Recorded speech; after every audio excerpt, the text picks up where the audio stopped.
Olá, bem-vindos ao Pinguim Dançarino, seu podcast semanal voltado para discutir a animação e seus aspectos linguísticos. Hoje estou eu aqui, o David Juan da Purificação. Tá me acompanhando hoje o Diego Quaglia, que já é de casa. Prazer, gente. Sempre bom falar aqui de terror e de animação, juntando dois assuntos que a gente gosta tanto com uma mesa cheia de gente especial. Para fechar o nosso time de terror aqui do podcast tá a Carissa. Olá, feliz de poder falar de animação de terror, gente. Adoro terror, adoro animação, é uma combinação perfeita. Tá aqui participando desse crossover hoje o Lucas Klaus, do Horrorcast.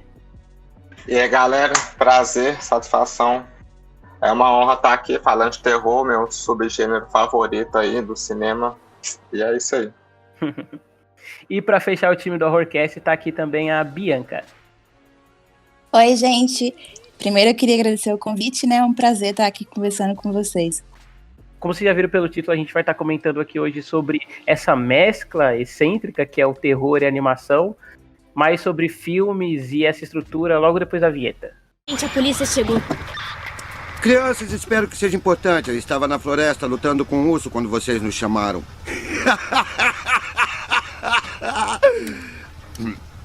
Estava comendo uma rosquinha. Os três aí, coloquem as mãos no carro. Eles estão com as mãos no carro. É novato, primeira semana de trabalho. Policial, a gente quer denunciar a presença de uma criatura perigosa dentro da casa. Pode ter matado um homem. E um cachorro. Um cachorro abatido! Aí, vou pedir reforço. Não me segura não, vou pedir reforço. O que está fazendo? Eu tô pedindo reforços, não ouviu não? Então, né, Diego, a gente sempre teve a animação, que é essa linguagem bem específica, e o horror, né, que é um subgênero muito claro, é um macrogênero, né, que ele acaba englobando muita coisa do cinema. E a animação enquanto linguagem, eu acho que ela acaba combinando muito com as possibilidades do terror, né, porque o terror, por ser um macrogênero, ele trabalha com uma sensação que ela é mais universal, né, e a animação, ela abraça esse aspecto de universalismo através da abstração, então é mais fácil se colocar nos personagens. O que você acha de animações de terror, assim? Ah, cara, muito me interessa, porque eu acho... Tem várias questões, né? Eu acho que uma coisa que você falou que é bem interessante, o terror é um gênero que eu acho que atrai tanto cinéfilos, tal, e pessoas que gostam de cinema e se interessam, tal, porque é um gênero que, pô, depende muito da habilidade, da direção e da narrativa para criar um sentimento de tensão, imersão, que te coloque naquela história, tal, e naquela construção de tensão, de medo e de tudo aquilo que vai falar, sabe? Então eu acho que o terror interessa tanta gente por causa disso, sabe? Assim, desses filmes que abraçam o gênero e que se constrói assim. Eu acho que isso pode ser uma coisa que visualmente e narrativamente é muito interessante. Eu acho que a animação, a gente já teve um podcast sobre isso, que a gente fala que se a animação é gênero ou não é, tal, fica a propaganda pro pessoal ouvir lá. E uma coisa que eu acho interessante é que a gente falou de animações que as pessoas têm um padrão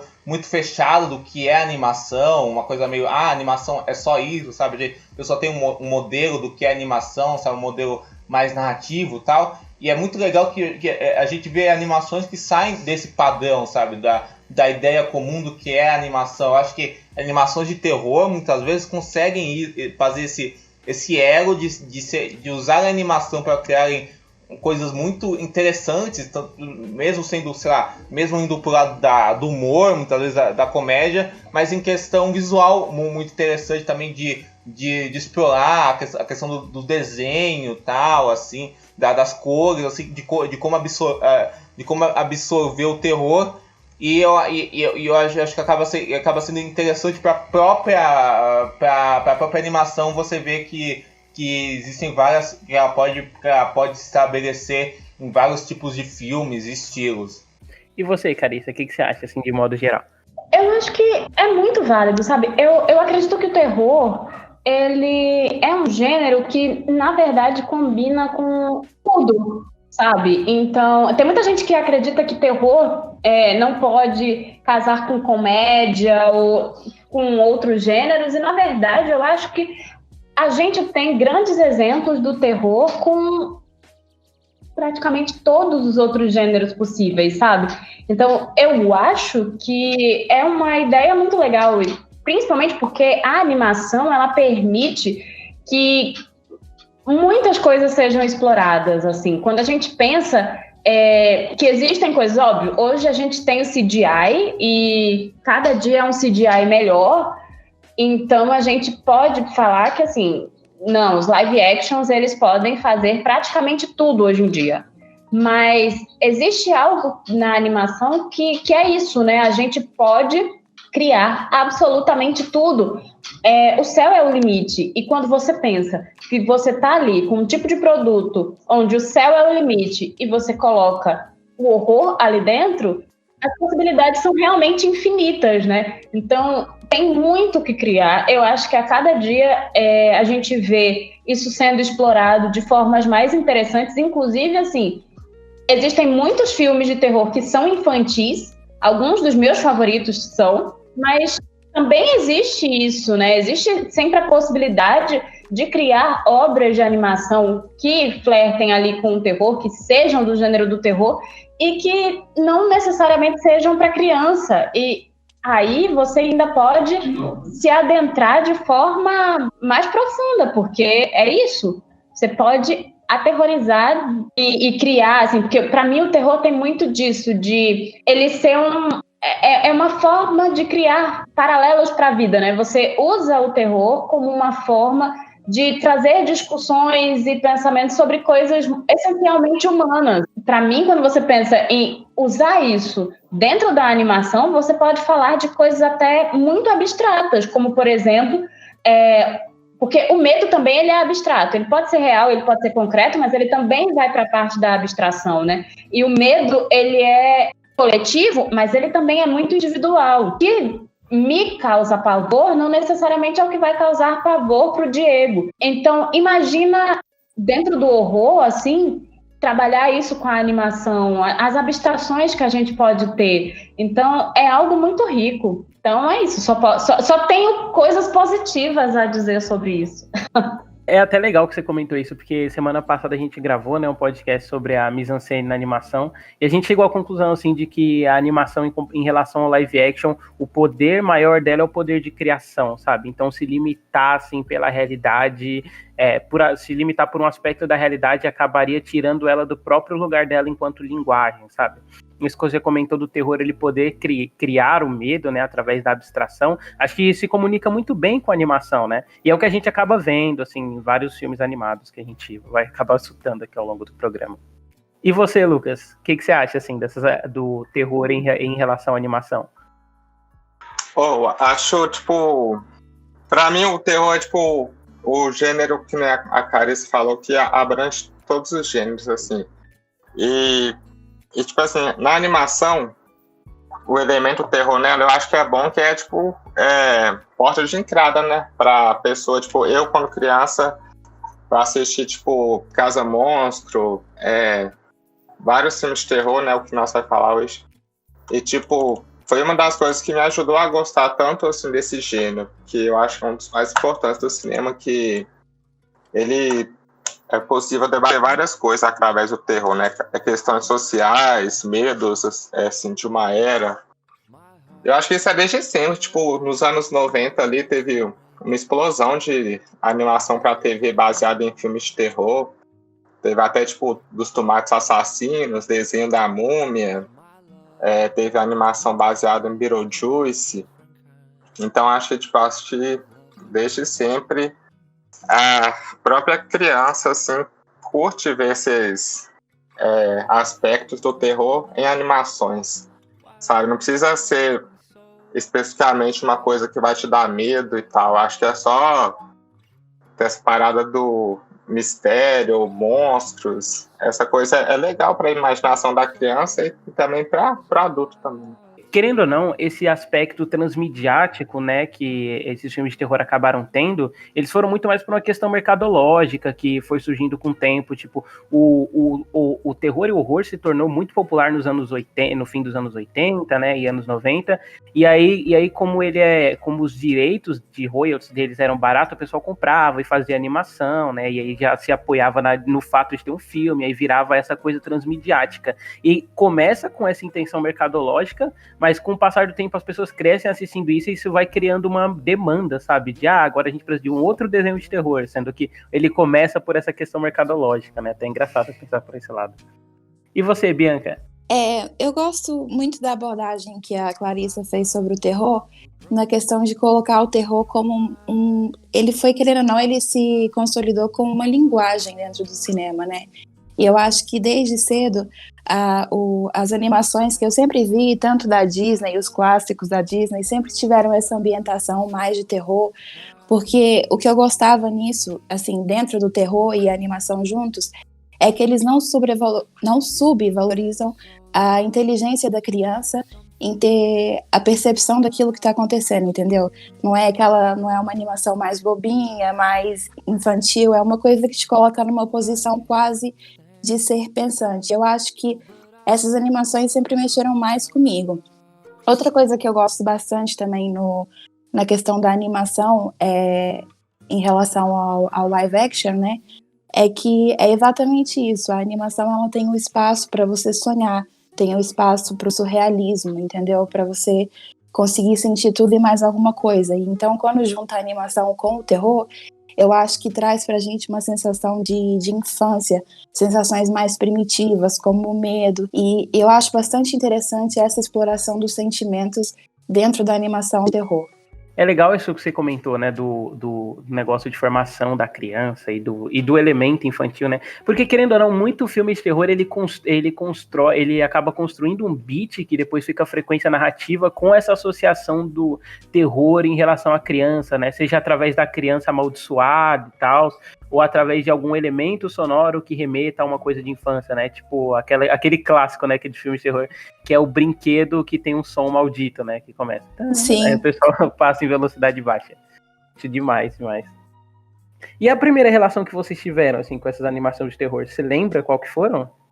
Eu acho que foi alguma coisa do Tim Burton, quando eu ainda era muito nova. Porque, assim, eu lembro que eu assisti O Estranho Mundo de Jack e eu fiquei muito encantada. Jack não, minto. A Noiva Cadáver. E eu lembro que eu fiquei muito encantada. Mas aí eu comecei a entrar numa de pesquisar. Eu gostava muito do Tim Burton na época e eu gostava particularmente das animações, né? E aí eu comecei a pesquisar sobre o trabalho dele e eu cheguei no Vincent, que é um curta-metragem Tim Burton, que, enfim, é narrado pelo Vincent Price e totalmente inspirado na obra do Edgar Allan Poe. E tem toda uma coisa da referência de o Nevermore, né, do Corvo, né, o Nunca Mais, e com aquela voz do Vincent Price. E, na verdade, o Vincent é uma representação do próprio Tim Burton, quando era criança. E eu fiquei encantada por esse curta. Se você que está ouvindo nunca assistiu o Vincent, procura, tem no YouTube, esse curta é maravilhoso. E eu acho que foi aí que deu o clique, assim, que eu passei a perceber que, tipo, nossa, eu gosto de animação de terror, porque é isso, eu já tinha visto A Noiva Cadáver e eu gostava bastante, mas é isso, vi, que filme legal e tal. Mas tinha visto O Estranho Mundo de Jack, também gostava muito, eu colecionava, ainda coleciono coisas do Jack. Tudo que pode se imaginar do Jack eu já tive nessa vida. Mas assim, eu acho que a sensação, sabe, de perceber de verdade, assim, nossa, eu gosto disso, veio com Vincent. Porque a partir daí eu fui rever as outras animações do Tim Burton e eu fui procurar outras coisas e ir atrás de animações de outros países que fossem de horror. A França tem algumas coisas. E é isso, é você descobrir um mundo novo, sabe? E isso, inclusive, foi muito antes de eu ir para a faculdade de cinema e tal. E lá eu tive mais oportunidade de conhecer outras coisas, mas foi mesmo uma coisa assim de tipo, nossa, isso é incrível, isso é um mundo que eu não tinha explorado ainda, sabe? O Vincent, cara, eu acho sensacional também. A primeira vez que eu vi o Vincent, eu vi junto com o Frank Winnie, que era nos extras do DVD do Estranho Mundo de Jack, inclusive. Nossa. Eu compartilho dessa obsessão pelo Tim Burton. Eu era completamente obcecada com ele quando eu era criança. Por causa da Noiva Cadáver e do Jack. Eu tinha brinco, eu tinha bolsa do Jack, eu tinha pôster, eu tinha blusa, eu tinha tudo. Eu acho que pra nossa geração ele é muito expoente, né, cara, dessa pega. Com certeza, o Tim Burton quando eu era criança era um dos meus diretores favoritos. Acho que o Tim Burton quando eu era criança era o meu diretor favorito. Assim. Pra mim também. Eu acho que no final da infância, início da adolescência, ele foi tipo o cara que eu tava ali prestando atenção. Inclusive, só um comentário, assim, é que a coisa da animação pro Tim Burton é tão importante, tão interessante, que assim, ele tem uns poeminhas de horror que ele fazia ilustrações junto, então tem uns livros, assim, que são bem interessantes. Ele foi um jovem bem sombrio. E aí ele faz, tipo, ele tem eu tenho um baralho dele, inclusive, que é com essas ilustrações, e ele tem, assim, tipo uns bichinhos, uns desenhinhos, assim, com, tipo, parece voodoo, sabe? Uma bonequinha que tem os olhos perfurados, um negócio muito sombrio. É tudo muito bonitinho, mas é muito sombrio.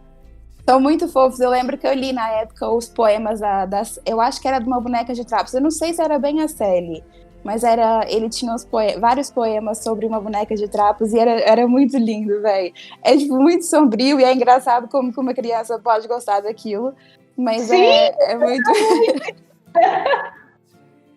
Mas é lindo. Foi muito boa a minha fase com o Tim Burton. Eu agradeço muito a ele.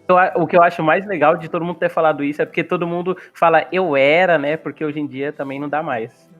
Não, sim, esses filmes novos ele não dá, assim. Esses filmes antigos eu ainda gosto. Cara, eu segui o Tim Burton até o Dark Shadows, mas a partir do Alice foi complicado pra mim. Alice foi o ponto de rompimento, né, de todo mundo. Olha, eu gosto do Frank Winnie de animação. O Frank Winnie é depois, Alice sabia não. Eu curto também. É depois do primeiro Alice. Eu curto. O Frank Winnie é maravilhoso. Nossa, é uma obra-prima. Nossa, eu nunca vi inteiro, pra falar a verdade, de novo, Frank Winnie. O Tim Burton tava numa fase tão assim, que eu falei, cara, um dia eu vejo e tá aí até hoje. Aí eu já vi vários pedaços, né, mas nunca corri pra trás pra ver inteiro. Legal. O último filme dele que eu considero, assim. Diego, você lembra qual foi a primeira animação que te deu esse estalo? Cara, acho que eu vou falar algo bem parecido com a Carissa e a Bianca falaram, né? Que eu também era uma criança, era bem fã do Tim Burton, tal, via muito filme dele e tal. Eu não lembro qual foi o primeiro filme dele que eu vi. Eu lembro que eu vi os Batman em TV paga e na Globo e fiquei alucinado. O Cabelo Sem Cabeça eu vi. Eduardo Montezoulas, esse filme aí. Beetlejuice, fiquei louco também.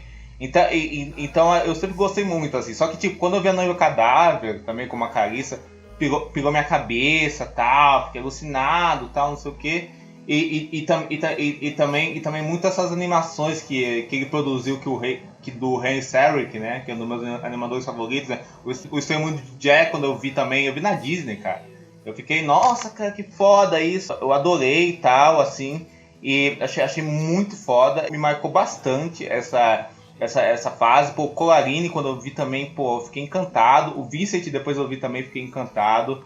Então, foi um filme... A Casa Monstro, que a gente vai falar também, foi um filme que marcou a minha infância, assim, porque eu lembro que eu ganhei um DVD dele, nem sei se eu posso falar isso, mas eu ganhei um DVD pirata da Casa Monstro, assim, e ficava vendo, assim, alucinadamente, assim, ficava vendo muito, assim, eu adorava a Casa Monstro.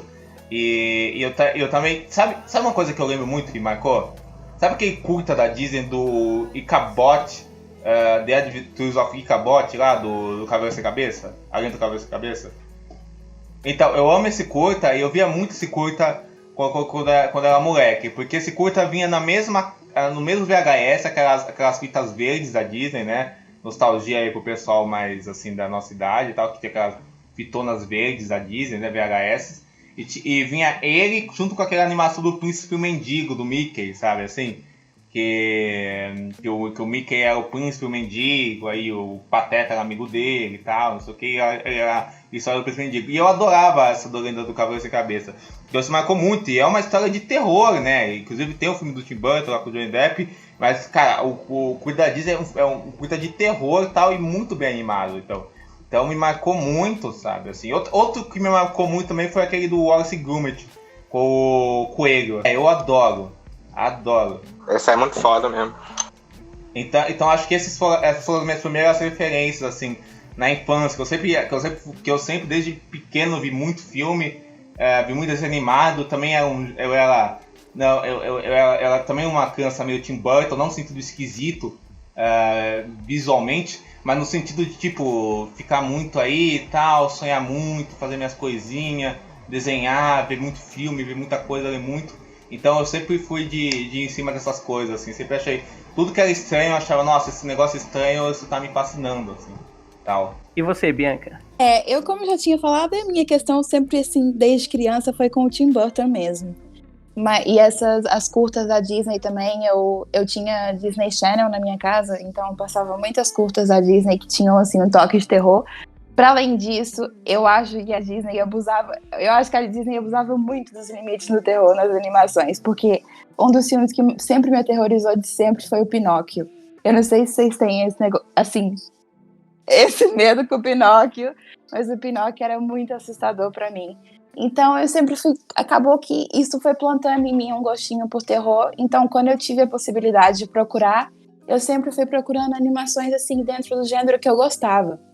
E até hoje em dia mesmo, até assim, quando eu vou ver uma série, eu vi há pouco tempo ainda Castlevania, não sei se vocês viram Castlevania, que é um anime, é muito bom, é um anime americano de vampiros.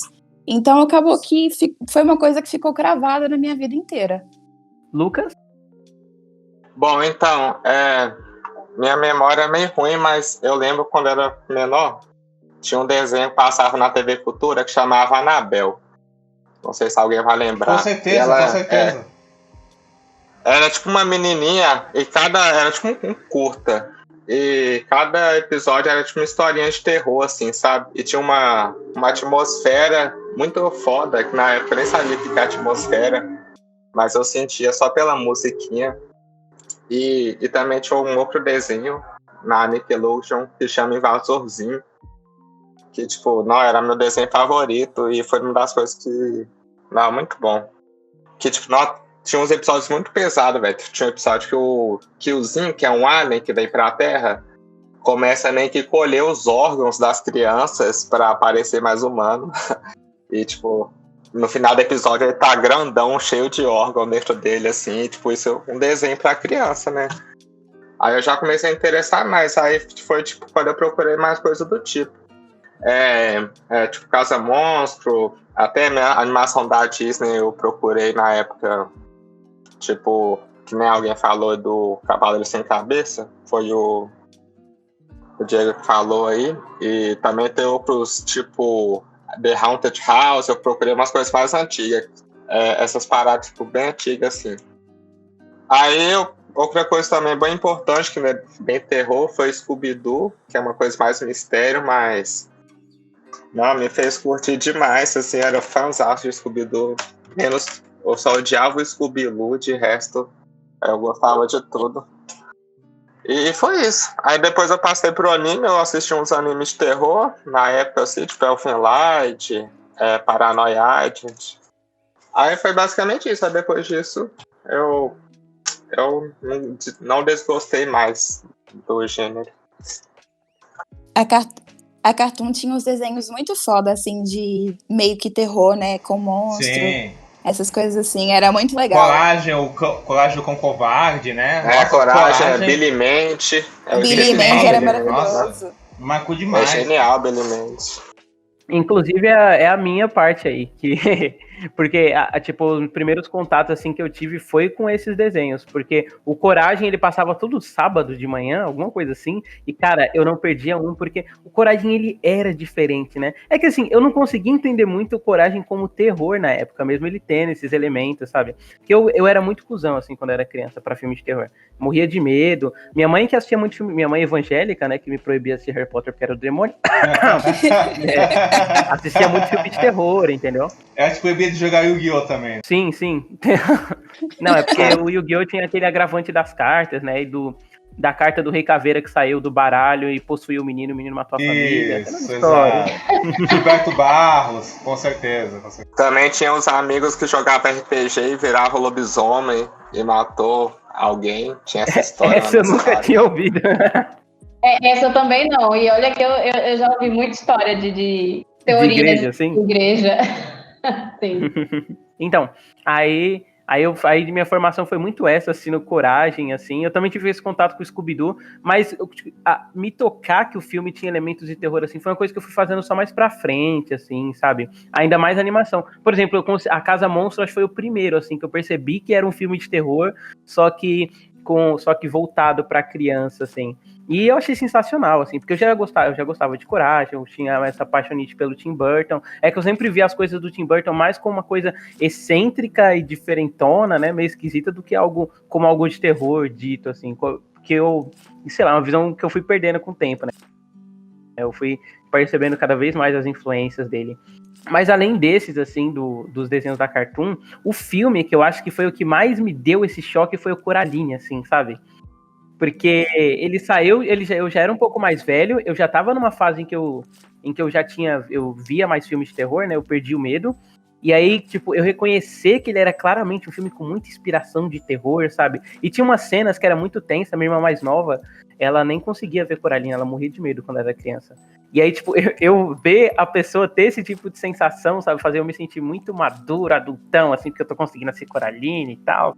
Putz, muito sensacional, assim. Quando eu vi, eu já sabia que era do Harry Sek, né? O James do Pêssego Gigante, o Extremo de Jack, o Monkey Bunny lá, o Monkey Bunny, o filme lá do Brendan Fraser, do macaco, acho que é o nome assim. Eu já tinha visto eles e tal, então eu já fui ver sabendo que era dele e tal, assim. Eu devia ter o quê? Uns 13 anos, assim, já tava na cidade e tal, já sabia que era dele, que eu pesquisava na internet e tal. E eu fui ver o filme, cara, eu via ele e depois eu via de novo. Quando eu era moleque eu tinha essa mania, eu via o filme, eu gostava tanto, eu via de novo o filme, assim.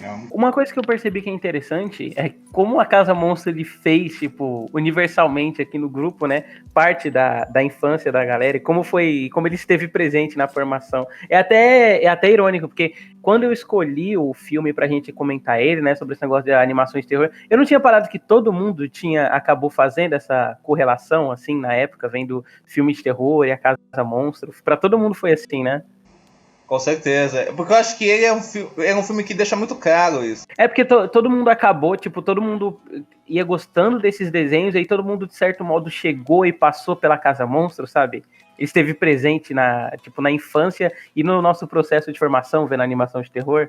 Eu não diria exatamente, é mais pro final da minha adolescência, mas é porque exatamente quando eu tava no final da adolescência foi meio que a fase onde eu... tem uns filmes de terror que são bem legais. Mas, assim, foi só por isso. É porque quando eu penso em formação, eu pensei assim, infância, mas... Porque o filme já saiu, eu já era adolescente. 2006, pra mim, não era infância mais dele. Desculpa, é que eu esqueço. É que você parece muito nova, Carissa. Mas você é mais velha que a gente, né? Tô tentando fazer a matemática de quantos anos que eu tinha quando saiu a Casa Monstro. Eu acho que eu tinha, tipo, uns 13, 14 anos. Foi um filme... engraçado, que foi um filme que me impressionou muito, porque a Casa Monstro não é aquela coisa bonita que o terror tem, que não é só um filme de terror. Tem uma história romântica ali por trás. E a história da Casa Monstro é muito bonita. E então foi por isso que o filme me pegou muito. E eu lembro de, tipo, ter aquela sensação de chegar com o DVD pirata em casa e ficar rodando aquilo várias vezes. Acabava o filme, eu ia ver o filme de novo. Então, me marcou bastante mesmo. É bem forte, assim, o primeiro contato. De arte. Aí, pai, vai catar coquinho, vai! Aí, DJ, tem cerveja? O que fala a Casa Monstro, Diego? A Casa Monstro trata de 3 adolescentes, né, que acabam descobrindo que a casa do bairro deles, né, que inclusive é a casa do vizinho de um deles, né, é um bairro suburbano nos Estados Unidos, é uma casa que na verdade é uma criatura que é muito perigosa, né, é uma criatura que é muito perigosa e que ela aparentemente come pessoas, né, e aí eles descobrem isso, o Dia das Bruxas está se aproximando, os pais de um do protagonista, o DJ, eles foram viajar. Então essas crianças se unem, né, pra destruir a casa antes que ela faça mal a mais gente. E aí, Klaus, tipo, qual que foi sua primeira relação com o filme, assim? E como é que foi rever ele agora, depois de mais velho? Bom, então, acho que quando o filme saiu eu tinha, deixa eu ver, devia ter tipo uns 12, 13 anos também, por aí. Aí eu lembro, obviamente, eu não sei se eu vi no cinema, na real, mas eu lembro de ver no DVD pirata, que nem todo mundo, eu acho, que cresceu naquela época. E depois eu vi algumas vezes na TV aberta, que passava na Globo, às vezes. E, eu fui rever hoje, né, ontem, aliás, e, tipo, acho que o filme ainda se mantém é tão bom quanto eu lembrava, né? Um filme que envelheceu mal e tal. E é isso, tipo, eu notei mais coisas que eu não notei antes, tipo, a cena inicial ali é uma referência ao Iluminado, a câmera seguindo a folha, aí segue a menininha, é tipo aquela cena do triciclo, do Iluminado. Aí foi da hora pegar, tipo, várias outras referências e até mesmo umas piadas que na época passou, assim, eu não lembro, pelo menos, tipo, a parada dos meninos fazer xixi numa garrafa. Eles têm umas caras bem assim. Tipo, eles tacarem isso no filme infantil, assim, tipo, até aquela piada da úvula, da garganta lá da casa, que o moleque... então tipo, é uma casa-mulher. Essa piada também não devo ter pego na época. E é isso, foi uma experiência da hora, até mesmo ver que o roteiro, uma das pessoas que fez foi o Dan Harmon. É verdade. Fez nada menos que Rick and Morty Community. É verdade. Então, ou seja, uma série boa e uma ruim. É isso. Acho que é ao contrário. Cada um escolhe aí qual. Futurama é melhor que o Rick and Morty, isso é verdade. Sim, sem dúvida. Vamos fazer um podcast um dia sobre isso. Com certeza, é válido. Vários conceitos que Futurama usou antes, mas enfim, né? Não vou devagar. E é isso, basicamente. Foi da hora, uma experiência boa revisitar o filme. Carissa? Eu acho que acontece muito o que já falaram, assim. Pra mim, algumas referências ficaram mais óbvias agora do que na época que eu assisti quando ele saiu, sabe? Eu acho que justamente porque hoje eu tenho mais referências e dá pra notar o quanto ele tem de inspiração em filmes de terror que são famosos e tal. E certas piadinhas, né, que eu acho que eu era jovem demais pra estar prestando atenção. E hoje eu presto. E é engraçado, porque é um filme pra criança, mas tem muita piada pra adulto. Tem muitos detalhes ali que são feitos para os adultos, né? E é interessante como ele consegue como ele consegue balancear essas coisas sem perder a graça nem para um público nem para o outro, sabe? Eu gosto disso. Diego? Então, cara, assim, eu fui fazer minhas contas também, e aí quando eu vi Casa Monstro, né, o filme de 2006, eu devo ter visto em 2007, alguma coisa assim, eu tinha 10, 11 anos, era bem novinho mesmo, cara. E, cara, eu falei o negócio do DVD pirata, eu lembrei agora, antes de ver o filme, eu tinha alugado ele, eu gostei tanto que me deram um DVD pirata, olha isso, assim, que eu via direto, assim.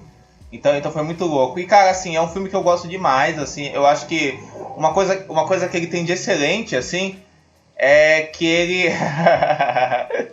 uma coisa que eu acho que ele tem de excelente é que ele consegue... Eu amo filmes protagonizados por crianças jovens, assim, amo. Gosto demais, assim, quando é bom, eu acho que isso tem uma... quando consegue entender o sentimento infantil, o sentimento jovem, de um jeito bem feito, eu acho que fica uma coisa muito maneira, assim.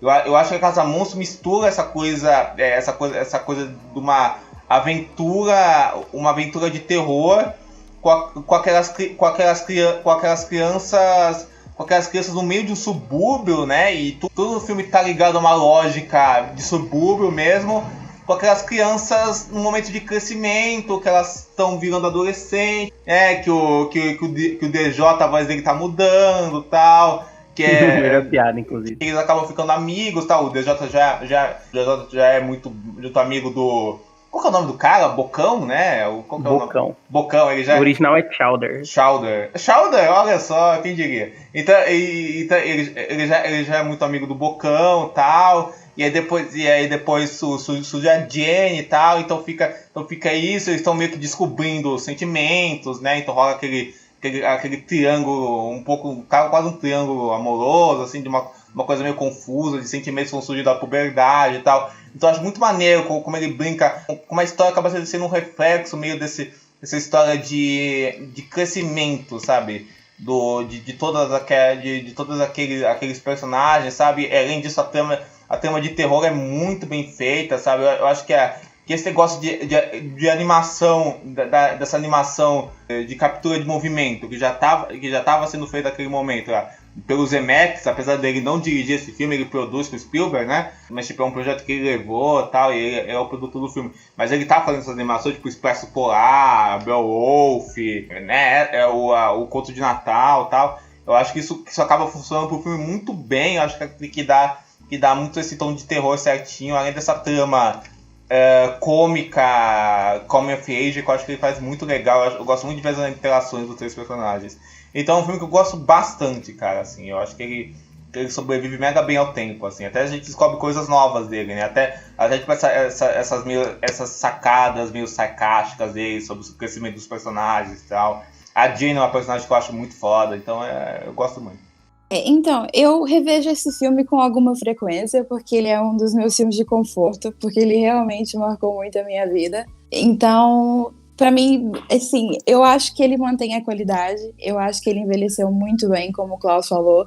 É incrível, inclusive, pra mim, ver que os meus priminhos têm, tipo, 12 anos, e eles viram A Casa Monstro também, foi uma das primeiras ligações, assim, que eles tiveram com o terror. E eles criaram essa ligação também. Então eu acho que é legal. Eu acho um filme muito bonito. É bastante interessante. Eu nunca tinha parado para pensar nas referências que vocês falaram, tipo do Iluminado e tudo mais. Nunca passou pela minha cabeça.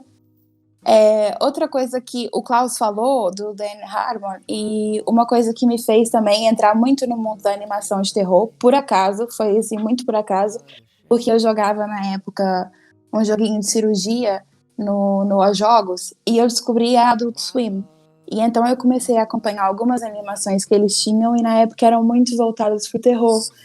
E então, quando o Rick and Morty saiu, por exemplo, eu já tava meio que esperando a saída.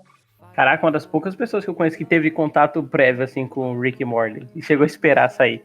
Sim, porque eu acompanhava muito a Adult Swim. Eu fui acompanhando ao longo da minha vida inteira sem ter noção, tipo, do que era, entendeu? Era aquela coisinha que eu ia ver no YouTube.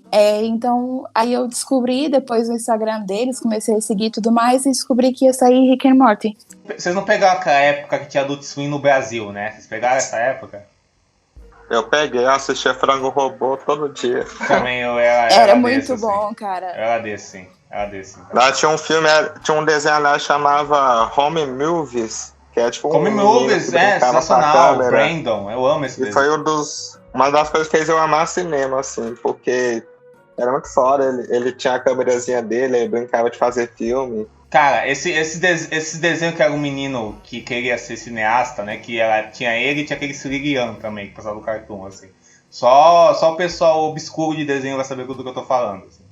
Então, que é um desenho canadense, eu acho, inclusive, né? Acho que era isso. E aí eu sempre ficava, nossa, eu sou que nem ele, eu fico filmando as coisas também e tal, fazendo coisa, eu achava demais. E esse Home Movie é muito bom, não, tinha Projeto Clone, tinha aquele também, Projeto Clone é maravilhoso. Tinha Mission Hill, tem que fazer Space Ghost, o Show de Bracket, tinha que fazer um episódio do Swing, nossa, é maravilhoso, né, cara? Você fala as coisas que não passaram no Brasil, né? Que acabava ficando muita coisa de fora mesmo, né? Engraçado vocês comentaram esse negócio do Dan Harmon, e vocês revendo o filme, vocês não têm muito uma sensação que fica muito explícito o estruturalismo, né? Que o Dan Harmon ele é conhecido, né? Por ter criado aquele esquema de estrutura de roteiro em que tudo funciona de maneira cíclica, né? O incidente, como depois você volta pra isso no começo. Eu achei que nesse fica bem evidente essa estruturazinha total dele. Isso o filme, com certeza. E tem um tom meio sarcástico dele um pouco também, acho que ele coloca um pouco disso, né? Totalmente. Dá muito pra ver o dedo dele, sim. Tem uma vibe muito community meio que entre os personagens, né, cara? Com certeza, inclusive a gente tá falando de referência de filme e tal, eu acho que ele tem um pouco... É um filme da Emblem, né, assim, da Emblem Entertainment, né, que lançou pela Sony, né, foi distribuído pela Sony e é da Emblem, né. Então acho que ele tem uma coisa meio, um pouco, sabe esses filmes anos 80, sabe, que é de turminha, sim, sabe? Eu sinto a mesma coisa. E isso que você comentou sobre ser um coming of age praticamente, né, a relação com crianças, eu achei que é bem uma coisa que seria a cara do Spielberg se ele tivesse com interesse de fazer filmes nessa época, né. Não à toa, indiretamente, ele é o produtor, né, praticamente. É o produtor, com certeza. tem uma vibe Spielbergiana, né? Essa coisa dos meninos que estão se descobrindo, tal. Acho que tem a vibe do Spielberg nos anos 80, assim, sabe? Sim, com certeza. Uma vibe oitentista, né? Inclusive que o filme se passa em 1983, né? Eu descobri isso vendo agora. Eu também não sabia disso, pode crer. É muito aquela ideia dos filmes dos anos 80 ali, até umas coisas meio que obras do Stephen King que foram adaptadas para o cinema, sabe? Tem muito uma vibe de Conta Comigo, Goonies, só que como animação e com a característica de terror, eu acho que é até um pouco mais forte, porque alguns dos filmes, eles têm, desses filmes do King, por exemplo, que foram adaptados, né, os filmes que tem esses jovens, esses meninos no início ali, final da infância, início da adolescência e tal, e que são muito amigos, eles até têm um ar de terror, mas não necessariamente eles são filmes de terror. Eles focam muito mais em outras coisas, às vezes.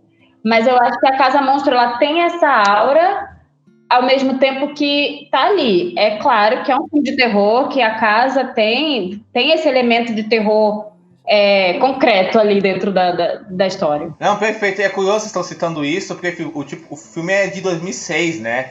Então ele é um pouco prévio a essa onda que a gente viu, que veio com Super 8, Stranger Things, depois o It, né? De filmes que celebram abertamente essa cultura oitentista, né? Mas ele se insere nisso, né? Mas ele é bem prévio a isso, né? É curioso, sim. Ele veio antes de Stranger Things.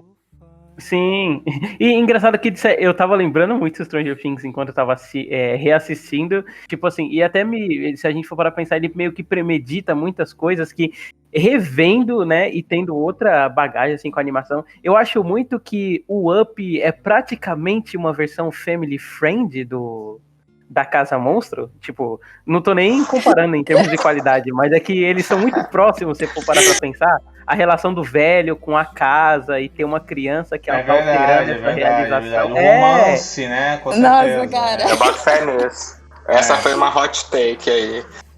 Não, pode. Eu nunca tinha pensado nisso, mas é verdade. Tem uma relação, verdade. Essa coisa da perda, né? Do amor da vida e tal. É verdade. Então dá pra se fazer uma relação. Inclusive o velho é o Steve Buscemi. Não sei se vocês sabem disso, assim. Que faz o Epaminondas, né? Ele. Eu assisti em inglês, desculpa aí, galera. Eu revi, porque eu nunca tinha visto em inglês o filme, eu fiquei curioso. Tipo, as vozes são muito bem, né? A Catherine Turner fazendo a casa, né? Sensacional, né? Eu gosto demais. Mas a dublagem é muito boa, né? A dublagem da Casa Monstro, assim, uma dublagem bem boa, né? É uma daquelas dublagens que eu acho que vai na linha dos incríveis, né? Que eles localiza um pouco, né? Tipo, o cara chama Bocão, outro cara chama Epaminondas, né? Curioso. Pô, então, aí é que tá. Isso, a questão do nome do velho, tipo, nem altera tanta coisa assim.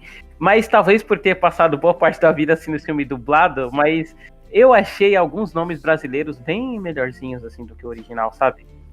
Sim, com certeza. Eu acho que, tipo assim, não funciona tão bem na unidade do filme, porque revendo, eu percebi que o filme tem muito uns beats de narrativa que eles evidenciam sobre o que vai ser a trama, né? Porque parece no começo que é sobre o fantasma do cara, que possui a casa e tal. Só que esses personagens, tipo o Magrão, né? Que no original é o Bones, e aí depois o cara lá que é o Skull, que ficou traduzido na cabeça. Verdade. Eles vão dando essa dica de formação de corpo e que a história vai trabalhar alguma coisa de corpo, né? Pode crer. E isso acaba se perdendo na dublagem quando eles adaptam. Mas Magrão é muito mais engraçado do que Magrão é muito mais engraçado. Total, inclusive, Skull and Bones, né? Ela parece que eles eram uma banda, né? Eu fiquei com essa ideia, mas acho que eles largaram do roteiro. Que o cara da pizzaria e o roqueirão, acho que eles fazem uma banda juntos. Que a mina até tá com uma blusa escrita Skull and Bones. Uhum. Então, eu achei que a piada com os dois era justamente ela tá trocando os dois, porque no final tem isso, né? Ela tá trocando um pelo parecido do outro e tal. Eles parecem até o oposto um do outro, né? Se eles fossem uma banda, a dinâmica ia ser meio Timão e Pumba, né? Com o Skull sendo o cabeça e o Bones sendo o corpo. Putz. Esse filme só ganha, cara, quando você vai pensando nele. A minha relação com o filme também, né? Eu vi ele muito novo. Deixa eu ver, o filme é 2006, né, cara? Eu tinha 9 anos. Acho que eu tinha 9 anos em 2006. E eu vi ele mais ou menos nessa época, assim, quando ele saiu. É uma época que tinha muito negócio de locação, mas a gente já tava chegando esse negócio de DVD pirata, né? Eu acho que a fase em que eu mais vi ele era mais ou menos em 2010, 2011, assim, que a gente comprava muito DVD pirata aqui na favela que eu moro. Era que teve uma explosão muito grande. E, cara, eu fiquei muito apaixonado, assim, pela Casa Monstro. Por muito tempo, eu fazia igual a Bia. Ele era um filme de conforto meu, que eu via todo ano. Mas sabe quando você vai abandonando, assim, um filme com o passar do tempo? Nem tanto por mérito do filme, mas mais porque você acaba querendo ver outras coisas e tal. Mas, cara, amava demais. E rever ele, cara, ele ganhou tanto, porque antes, sei lá, era um filme muito legal. De quando a minha relação com ele era muito mais afetiva, né? E hoje em dia eu consigo ter um olhar de admiração mesmo, que eu acho que ele é um filme tecnicamente muito impecável, assim. Não sei se vocês revendo, vocês acharam ele tão merituoso quanto eu achei, sabe? Sem dúvida. Sim, total. Só umas coisas, mas tipo assim, é coisa normal de filme de terror, tipo, como é que ninguém percebeu uma casa gigante andando? Mas isso é coisa que ignora. Pra mim é um filme perfeito. Aí é aquela coisa boba, né, cara? E essas coisas de roteiro, essas coisas de roteiro, elas são meio avulsas, assim, nessas discussões. Sim, porque com certeza, é muito. Beleza, como dúvida. é que não perceberam uma casa andando? Tipo, o pessoal podia ter percebido e não tinha filme. Seria melhor pra gente como espectador se o filme acabasse assim? Não, né? Porque, sei lá, o bairro deles é meio vazio, né? Sim, ignoramos, com certeza. Mas porque, querendo ou não, principalmente pra terror, o que tem que ser priorizado é muito a atmosfera, né? E construção das coisas.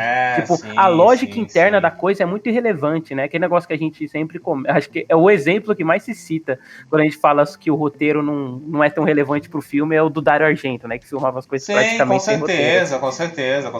Pegar o filme dele é isso, né, cara? É aquela coisa, né? Tem que funcionar diante do objetivo... É aquela coisa, tem que funcionar diante do objetivo da coisa, né? Então, por exemplo, se a construção de terror para usar essa casa e para reunir aqueles personagens nela é interessante, então a gente acaba ignorando isso porque funciona, né? E a gente se insere nisso. Mas é bem o que vocês estão falando mesmo, é bem nesse sentido, né? Aquela coisa que a gente ignora porque sabe que no todo acaba funcionando muito bem e vai em outra pegada, né? Vai em outra intenção, né? É muito bacana. Uhum. Até porque eu sempre acho que se a gente estender esse negócio de raciocinar muito logicamente, porque o cara passou anos com a menina morta com lá, né? Com a menina morta e ninguém deu falta dela. Tipo, tudo bem que ela fugiu do ciclo, mas ninguém foi atrás também. Sonho, né? Com certeza, sonho.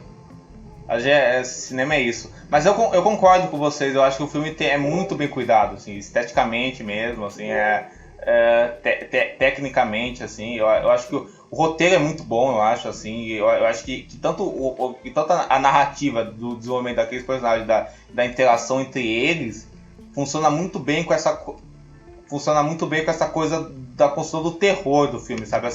As cenas que a casa age de forma ativa são muito boas, assim, são muito bem feitas, assim, são muito bem animadas, assim. Só um comentário ainda falando sobre a coisa do roteiro e tal. Eu acho que tem algo importante nessa discussão que eu acho que muita gente esquece. É que dentro do cinema existe uma coisa chamada suspensão de descrença. E é quase um acordo que você faz com o filme, digamos assim. Quando você vai assistir o filme, você permite que aquela narrativa... se permite acreditar naquela narrativa, sabe? Então, assim, não faz muito sentido essa ideia de ter gente discutindo porque a casa anda e ninguém vê. Gente, dentro daquele universo aquilo funciona. Então, não tem a ver, de fato, com o roteiro, sabe? Tem a ver com qual é o universo que o filme se passa, qual é aquela ambientação, sabe? Eu acho uma discussão tão absurda, porque, assim, gente, um monte de filme de ficção científica não faz sentido pra gente se a gente for pensar assim, então todo roteiro vai ser bizarro, sabe? Todo roteiro a gente vai ignorar e simplesmente deixar de lado, porque não é verossímil no sentido de... não é verossímil um monte de coisas se a gente for pensar em realidade concreta. Então, determinados universos são impossíveis de existir. Nunca mais ninguém vai ver Star Wars, porque não existe verossimilhança ali. Sabe, não faz sentido. Então, por que aceitar Star Wars ou qualquer filme de ficção científica, mas aí a Casa Monstro é problemático, porque a casa anda? Gente, Toy Story, bonecos estão ali falando, sabe? Nenhum Funko tá aí andando diariamente. É suspensão de descrença. E isso não tem a ver com o roteiro. Isso tem a ver com a ideia original, a ideia inicial. Então, assim, até para usar a ideia de que aquilo de roteiro tá errado, sabe? Porque não, sem dúvida. Mas é aquela velha história, né, do pessoal que vai no cinema ver Superman e fala, nossa, que roubado, o cara voa, né? Tipo assim, é aquela velha coisa. As pessoas também querem muita explicação para tudo, né? Às vezes as coisas simplesmente não precisam de explicação, porque é isso que você falou, né? A suspensão de descrença e tal, e tudo isso, concordo totalmente. Eu acho que é justamente aquela conversa que a gente teve no início sobre a animação ter o espaço para o sonho e para o surrealismo e para ser justamente um universo paralelo onde tudo pode acontecer. Sim, tem isso também. A animação ela ainda tem esse aspecto a mais de abstração, né, cara? Essas pessoas que já encrencam com essas coisas, geralmente, assim, aí as pessoas costumam, né, se abrir mais ainda, né? Então, com certeza. Sim, até mesmo pelo filme se passar nos subúrbios também, né? Então, tipo, pode até ver com uma crítica, acho que nos subúrbios americanos é essa coisa mesmo. Tem um pouco disso no filme mesmo, né? Com certeza.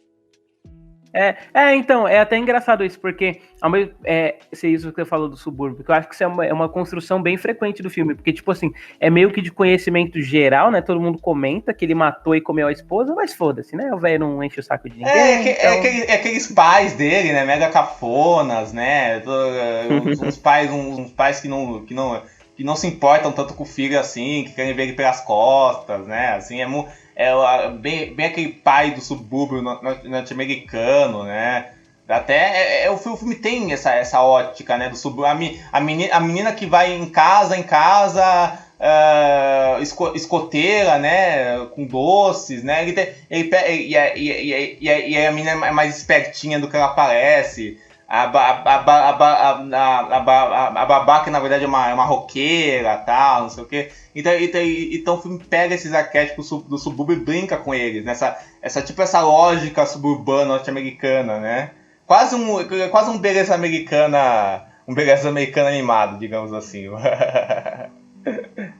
Sim, até mesmo os pais negligentes que saem e deixam o filho lá.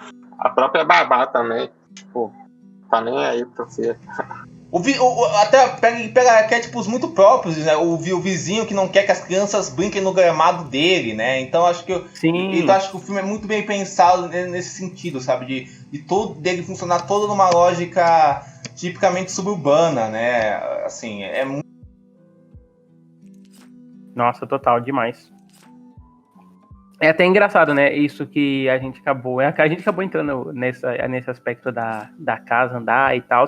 E o Diego citou agora esse negócio do suburbano, e eu acho que isso compõe bem como é que o filme é construído, né? Porque tipo, o Diego falou como tem esses aspectos, são suburbanos, eu acho que ele é muito um pesadelo, assim, da galera suburbana, sabe? Tem muito brincar com a expectativa do espectador em relação à pessoa do pequeno subúrbio, né? Tipo, tem o seu vizinho lá que ele é meio estranho, então ele matou e comeu a esposa, sabe? E a própria casa mesmo, tipo, você ter o medo da casa, que é um medo social comum, só que você transformar isso na casa como um ser corpóreo mesmo, sabe? Essa personalização da casa, acho muito específica do filme, muito foda. Que eu acho que o filme tem uma relação muito forte com a hora do pesadelo no sentido, e com Esquecendo de Mim também, que tem essa coisa do medo suburbano, e tem também uma coisa, que o vizinho não é o que parece, na verdade, porque o Epaminondas tem um pouco disso, né? Porque ele se faz como um velho assustador, mas na verdade ele é um dos heróis do filme, na verdade. A gente descobre. Tem essa subversão, né, do que aconteceu com ele. Essa subversão narrativa. Caraca, eu não tinha percebido, porque fazia muito tempo que eu não conversava sobre esse filme, né? Mas como esse nome brasileiro deixa muito mais engraçado do que realmente é o personagem. Tipo, Epaminondas, né, cara? Total. É um nome muito novela de época das 6, né? Muito novela de época, né? Valci Carrasco. Pode crer. Aí, pai, vai catar coquinho, vai! Aí, DJ, tem cerveja? E sobre a animação do filme, hein, cara? Vocês comentaram que é um filme que ele se mantém muito forte, e é que eu acho engraçado que o CGI dele, né, ele não tem aquele problema que muitos filmes do Robert Zemeckis, que o Diego já citou aí mais cedo, acabaram tendo, né, que é o do, como é que é o nome? Do Vale de Estranheza, né, de você estranhar, mas justamente porque o CGI dele, apesar da captura de movimentos, é uma coisa muito mais evidente que você tá vendo um personagem abstrato, sabe? Eles não tentam emular tanto a realidade, os traços do personagem são mais cartunescos e tal, apesar de ainda manter uma proporção mais real, né? Mas você percebe que todo mundo tem uma cabeça, tipo, um pouco maior do que o tronco. É bem específico o design de personagem, assim. Sim, achei de boa. Acho que também por ser um filme de terror, acho que ser meio estranho, assim, entre aspas, acho que ajuda. Vintage é uma boa palavra, eu concordo muito. Com certeza. Fica parecendo... total. Ele acaba envelhecendo muito bem, né? Eu acho que talvez até... Porque, por exemplo, muita gente pega, sei lá, o Expresso Polar de exemplo e usa como exemplo... Nossa, esse filme hoje em dia você vê é muito feio, sabe? Assim, eu adoro o Expresso Polar, assim, mas eu acho que a Casa Monstro ele causa menos estranheza, né, nesse aspecto, até porque ele é propositalmente bem estranho, esse casamento entre o estranho e o realismo, né? Até um certo realismo de uma intenção de captura de movimento, né? Que, tipo, sei lá, é um realismo entre parênteses, né? Porque, por exemplo, o Beowulf não é o Ray Eastone, né? Aquele Brad Pitt lá não é o Ray Eastone, né? Não é bem de longe, né? Mas, tipo assim, é um aspecto visual realista. Mas a questão é que eu acho que acaba funcionando bem com essa estranheza. Então rola um casamento interessante, eu acho. Eu também, até porque principalmente o esquema de modelagem que eles usam, né, a gente comentou que dá esse aspecto vintage, e o fato dele envelhecer, tipo, imageticamente pra gente, eu acho que acaba complementando a atmosfera visual do filme, principalmente pra casa, sabe? As cenas que o Epaminondas passa a mão na madeira da casa, e você percebe que ela é meio velha, e a animação, ela acabou com o tempo ganhando esse aspecto, né, e aí foi ficando mais rico. Ele fala, suas partes já não são mais a mesma, e elas estão só o farelo da bolacha, e visualmente fica muito evidente pra você como espectador, sabe? Com certeza, total. Então, uma coisa que eu queria falar é que eu acho que a animação, eu acho que a animação de como a casa se move, eu acho que é muito interessante, assim, porque realmente as cenas de como a casa se locomove e ataca é muito interessante, porque assim, no filme inteiro, assim, a gente no filme inteiro a gente tem um tipo de animação, sabe? Quando a casa começa a se mover, parece que há um contraste com aquilo, sabe? Parece que é quando o terror se solta mesmo, assim, graficamente. Então fica... Inclusive a gente falou do Spielberg, ficam parecendo cenas de ataque meio tubarão, né?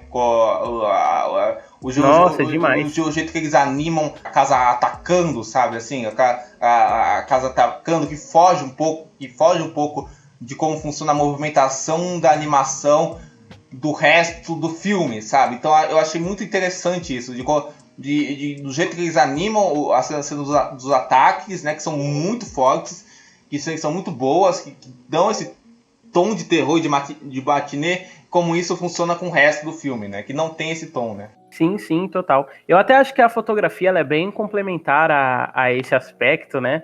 Porque, tipo, o fato da fotografia ela ser tão vívida e ela correr, assim, pelo céu e por dentro da casa, pelo interior principalmente, né? Aquela cena que os meninos estão lá embaixo e a câmera vai pelo cano, ela complementa muito esse aspecto da casa como um ser vivo, sabe? Porque o filme ele é muito vivo. E aí você ter a casa se movendo, eu acho que ganha muito visualmente, assim. E você, Bia? Acho que o grande mérito deles é realmente a animação da casa, é fantástica. Eu gosto também da parte que eles têm, assim, o confronto final com o trator, que parece que é meio que você tá assistindo um joguinho de videogame. Eu acho muito legal essa parte. Acho que tem isso. Geralmente eu não gosto muito de animações 3D. Eu tenho um pouco de preconceito.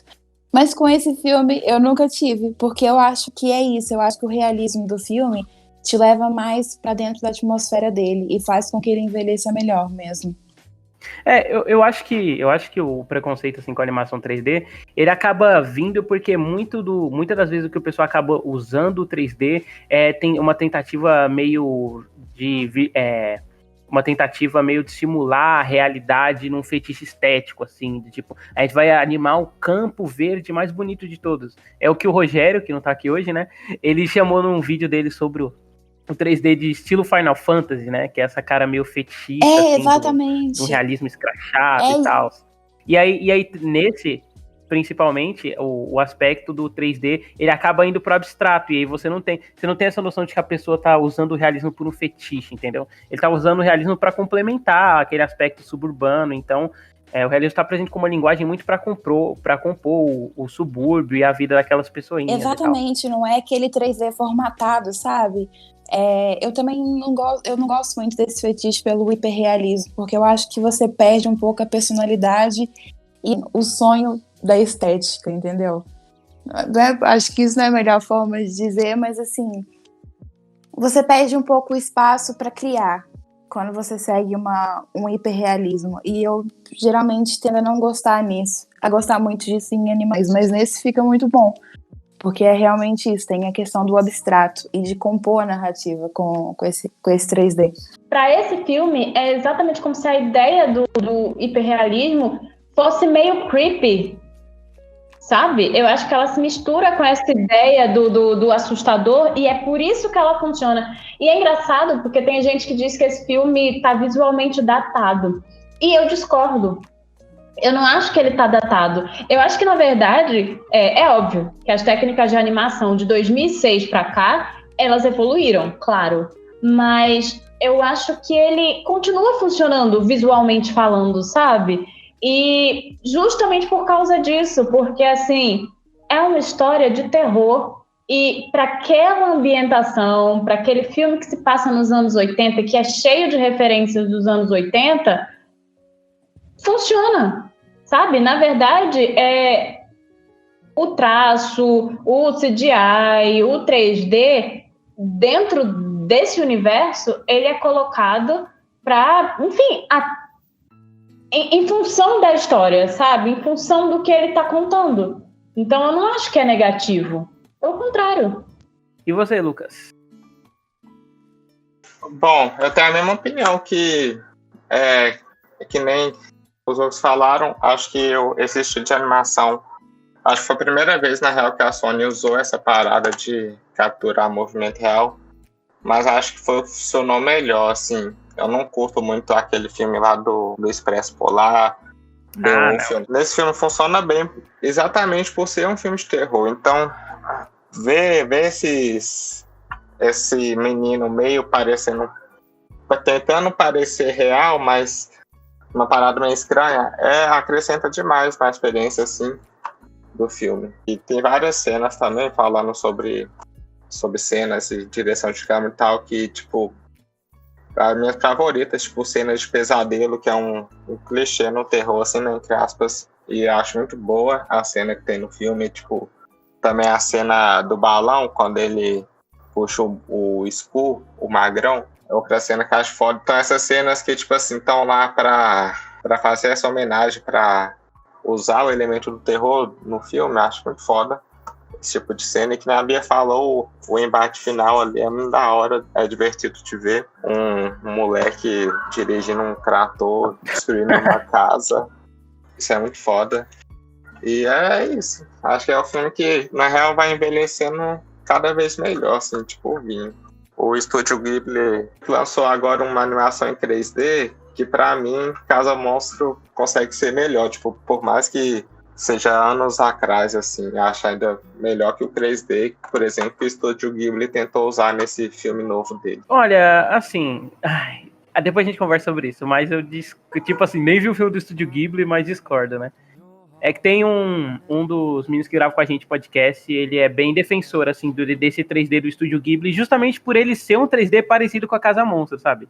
Trabalhar mais uma abstração e menos um fetiche pelo real, através do uso da animação 3D e tal. Então, tenho que ver. Não, mas isso que vocês comentaram sobre a animação tá datada, eu acho que sempre quando a pessoa acaba falando que tá datada é muito mais em relação a como o pessoal renderiza gráfico e menos como mérito de linguagem, assim, porque eu achei um filme tão rico, né, A Casa Monstro, sim, principalmente como ele constrói as coisas visualmente.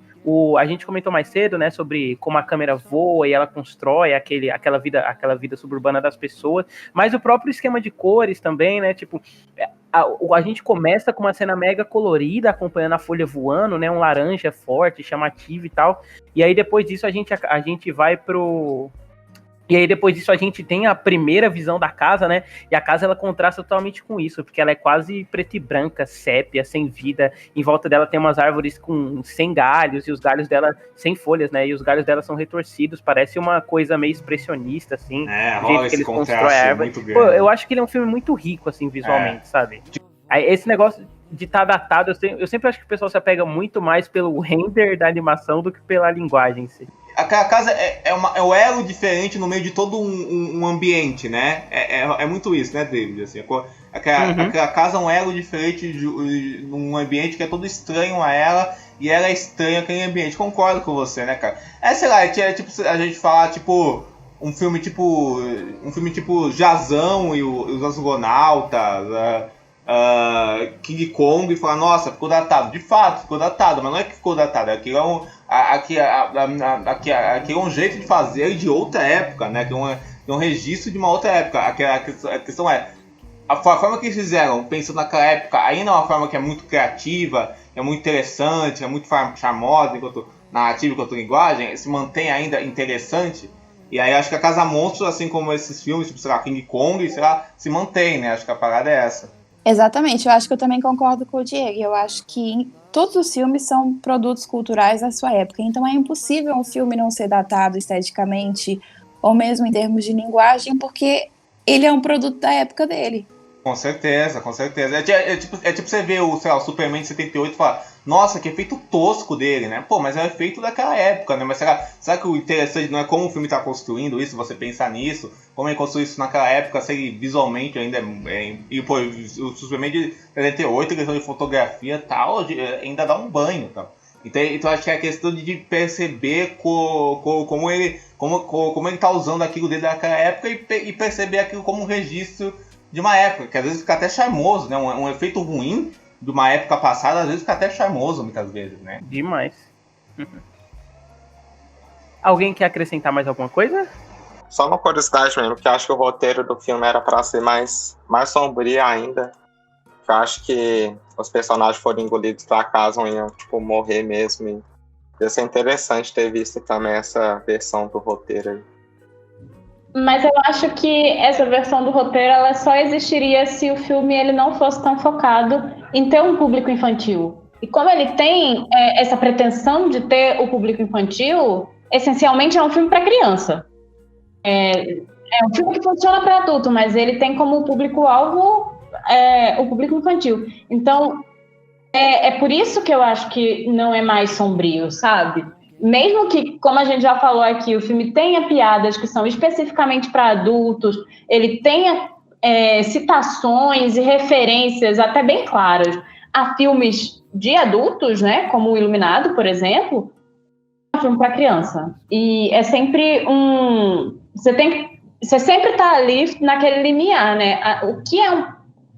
O que pode funcionar dentro de um filme de horror para criança e o que vai ser assustador demais. Porque, por exemplo, eu gosto muito do Cubo. É um filme de terror também. E eu sei que, assim, teve criança que adorou, mas eu sei de criança que saiu chorando no cinema, sabe? Então, assim, acaba sendo... Tem que encontrar ali um meio termo para que funcione. Então, eu acho que é por isso que o filme não é tão sombrio em alguns aspectos, porque é pra criança.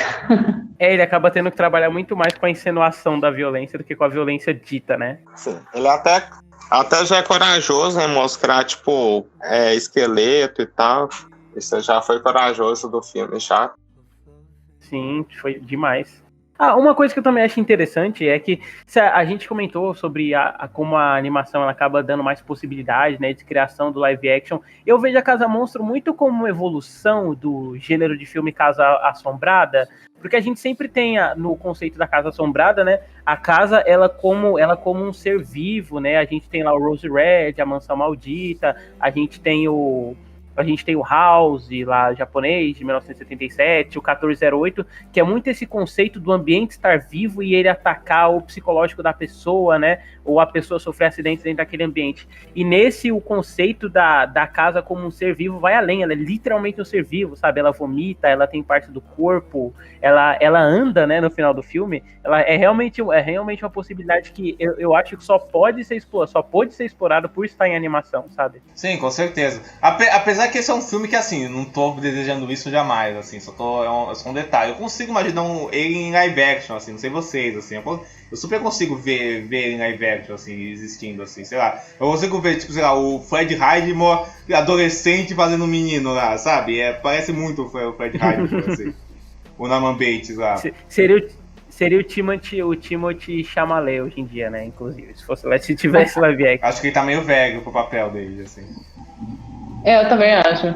Olha, verdade, né? Teria sido feito anos atrás. Mas eu também acho que é uma série que é uma série. Eu também acho que é um filme que acaba que é um filme que ele é muito exclusivo da mídia animada, entendeu? Sim, e aí tentar reproduzir esse live action e acabar perdendo e tirando do filme os méritos dele, que a gente tava comentando mais cedo. Não, com certeza. Mas é engraçado esse negócio, né, dessas animações live action, né, que eu falei do Ray Winstone, né? Pô, por exemplo, pega a Maggie Gyllenhaal, né? Que é aquela que faz a Z, né? Que é a babá. É assim, tem alguma semelhança, mas ela não lembra de cara a Z, né? Assim, então, tipo, é só um modelo mesmo que pegam, né? Não, tipo, não realizam, tipo, essa pessoa, né? Uma coisa... É louco você pensar como funciona essa animação, né? Não é tipo assim, o Tom Hanks lá no Expresso Polar que... De cara, nossa, esse cara lembra o Tom Hanks mesmo, né? É curioso isso, né? Como sim, ou a Angelina Jolie no Beowulf também, né? Angelina Jolie no Beowulf também, com certeza. Né? Apesar que as duas, né? Tanto a Z na animação quanto a Maggie Gyllenhaal, pô, lindíssimas as duas, né? Nossa, maravilhosas, assim, né? A Z, inclusive, poderia ter entrado naquele programa, no podcast, né? De Crush. Pô, com certeza. A Maggie Gyllenhaal, pô, ela é perfeita. Adoro. De arte. Aí, pai, vai catar coquinho, vai! Aí, DJ, tem cerveja? Então, considerações finais sobre a Casa Monstro e outras animações, né? A animação como... Então, considerações finais sobre a Casa Monstro e terror em animação de maneira geral? Começando pela Carissa. Então, eu acho que é um filme que não envelheceu mal, pelo contrário, envelheceu bem. Acho que ele funciona muito bem para o público-alvo e ainda funciona bem para... Na verdade, eu acho que ele funciona bem como um todo, né? Ele funciona bem para todo mundo.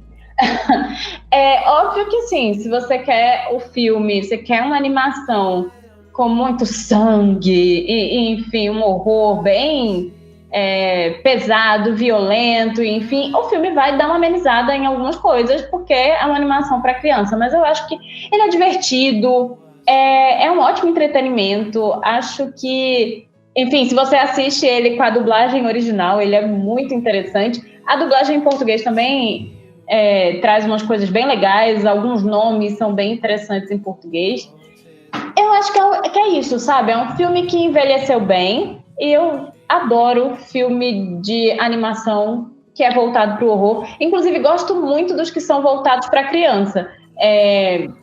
Inclusive, assim, a gente citou durante o programa o Coraline, mas eu acho ele fantástico e é um filme extremamente assustador. Então, eu acho que você pode, sim, né, ter esses filmes, essas animações como Coraline, como a Casa Monstro, que estão ali flertando com o gênero de horror, tendo seus momentos assustadores e que são divertidos e que trazem coisas bonitinhas também, porque eu acho super bonitinha a amizade dos meninos lá na Casa Monstro, sabe? Então, é isso. É um filme legal, sabe? Se você ainda não viu, assista. É muito válido. E uma nota, Carissa, de 0 a 5? Eu sempre pareço a chata. 3,5. Mas 3,5 pra mim é uma nota boa, tá? Tá bom. Lucas? Bom, Acho que é um filme foda, acho que, tipo, todo mundo que curte animação ou curte cinema de terror precisa ver. Pra quem tem filho ou, tipo, sobrinho e tal, acho que vale a pena apresentar, assim, que é um filme leve, mas é bom pra uma porta de entrada. E é isso, acho que pra mim tá tipo, no top 5 assim, de melhores animações de terror, junto com Scooby-Doo, Zumbi e Coraline. e é isso, minha nota acho que seria tipo 4,4/5, mas também por causa da nostalgia, mas no geral 3,5, 4, assim. Diego? Pô, cara, então, eu reitero um pouco o que vocês falaram, é um filme que eu adoro, assim, acho um ótimo filme. Acho que ele tem coisas muito interessantes, como a gente falou, essa questão da análise que ele faz do subúrbio norte-americano, essa questão dessa mistura de comédia com terror também, que a gente tem bastante, a questão como eu fiz, a questão da animação, essa questão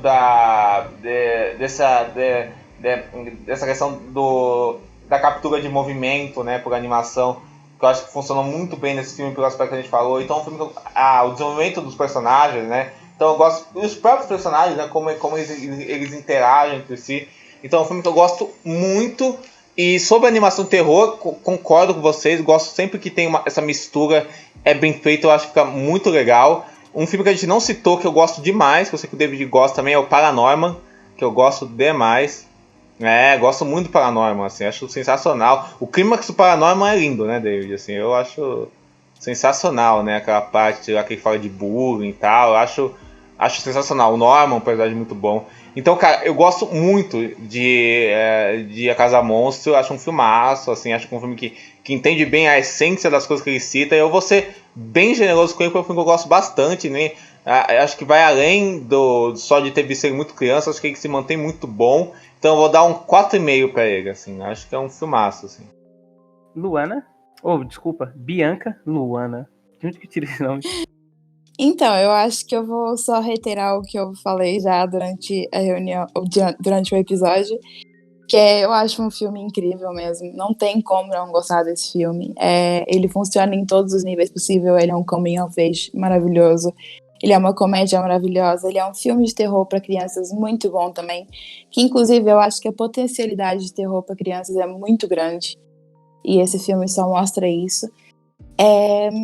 E eu sou muito generosa para nota, porque eu dou nota com coração, então eu dou um 5 para esse filme. Justo. Cara, eu vou na mesma pega que a Bianca, porque eu também dou um 5 pro filme. Eu acho, tipo, ele é um filme que eu gostava muito quando eu era criança, aí eu passei os anos, né, que eu comentei sem ver o filme. Só que revendo ele é muito melhor do que eu lembrava, assim, em todos os aspectos possíveis. A gente comentou sobre a fotografia, né, eu comentei também mais cedo sobre como ele trabalha a cor, mas eu gosto também de um momento em que ele dá umas experimentadinhas dentro dele mesmo. Tipo, você vai ver a cena do Epaminondas. Peraí. Você vai ver a cena do Epaminondas com a Prudence e a hora que eles representam flashback, o circo, né? É uma animação quase chapada, assim, parece um quadro vivo, só que sépia, e é muito linda a composição. Ótimo. Os tons de verde que eles usam dentro da casa mesmo, sabe? Pra mostrar que é o interior dela e aumentar um senso de perigo, talvez até um senso de nojo, assim. Achei muito fantástico, assim, tudo que o filme faz. Adoro a parte com o Face. Esse é um dos filmes que eu sei quase todas as falas de cor também, né? Da dublagem, que acabei vendo muito. Ai, cara, é um filme fantástico. Minha nota também é 5. Então é isso, pessoal. Agradecer a presença dos convidados aí. Eu queria só que cada um dissesse onde a gente encontra o trabalho de vocês. Começando pela... Peraí. Começando pelo Diego. Opa, então. Vocês encontram meu trabalho no meu canal, no YouTube, que é Ficinema. Que fala de cinema, né? Logicamente. E audiovisual, tal. Falo também de série, animação. Tem um vídeo bem legal lá sobre Avatar. E Batman. E também eu tenho um blog, né, que é o Ficinema lá. Então um texto recente, né, inclusive tem a capa do David, tá, que é sobre o Portal do Paraíso, do Michael Cimino. Inclusive veja esse filme. Eu escrevo para alguns sites, entre eles o Cineprot, né, que eu comecei a escrever. Estou sempre no Twitter, @DiegoCora2. Tem o Instagram, @edicora2, e tô aí fazendo coisas aí. Ah, tem também o meu podcast, o Fita Errada, né? Que a gente fala, que eu tô na parte de cinema lá com o pessoal, mas é um podcast que fala de game, que fala de música e que fala de cinema também. Que eu faço com o Cid, o Gustavo, o Thiago, e eu tô na parte de cinema lá. Nunca apareci na parte de música e de videogame ainda. Música, quem sabe um dia, videogame provavelmente nunca. Mas veremos. Carissa? Bom, obrigada mais uma vez pelo convite, né? É sempre divertido vir aqui. E quem quiser me acha lá no YouTube, eu tenho um canal com o meu nome, Carissa Vieira, onde eu falo muito sobre cinema de horror e falo muito sobre estereótipos que estão dentro, né, dos filmes, das séries. Tem um projeto também sobre o cinema de horror negro e enfim, eu falo muito sobre negritude e sobre cinema de horror. Mas também estou lá no Instagram fazendo conteúdo específico para o Instagram, fazendo IGTV revoltado às vezes, com questões relacionadas a minorias sociais dentro do cinema. E também no Twitter, pistolando ou fazendo comentários alegres sobre a minha vida e sobre o meu gato. Mas é isso. E também agora eu tenho um podcast, que é o Biscoiteiras. A gente está na primeira temporada e está falando sobre a temporada de premiações, com convidados muito legais. É um podcast que é híbrido junto com lives, então a gente também tem algumas lives que depois se tornam podcasts também, mas assim, a gente tem episódios específicos só para podcast e alguns episódios que são live e podcast, junto com a Larissa Padrão e a Camila Henriques, e é isso, tá bem divertido. Vão lá seguir a gente, se puderem. Lucas? Vou começar de novo. Então, galera, obrigado primeiramente pro David, que aceitou minha proposta, que eu que chamei ele e tal para pedir esse feat. E outra, para quem quiser ouvir nosso podcast, nós conversamos só sobre horror no geral, assim, tá no começo ainda. Mas procura lá no YouTube Talking Horror ou no Spotify com o mesmo nome. E também temos um grupo de terror no Facebook, que também tá no começo, mas é um lugar bem da hora. Chama o Estranho Mundo do Horror. Então quem quiser chegar lá. E é isso. Perfeito. Bianca? Não, gente, eu não tenho muita coisa para divulgar, então eu vou só agradecer o convite mais uma vez. Foi um prazer conversar com vocês. E onde podem me ouvir mais é no Talking Horror, também com o Klaus. E é isso. Obrigada. Então é isso, pessoal. Até semana que vem com o próximo episódio.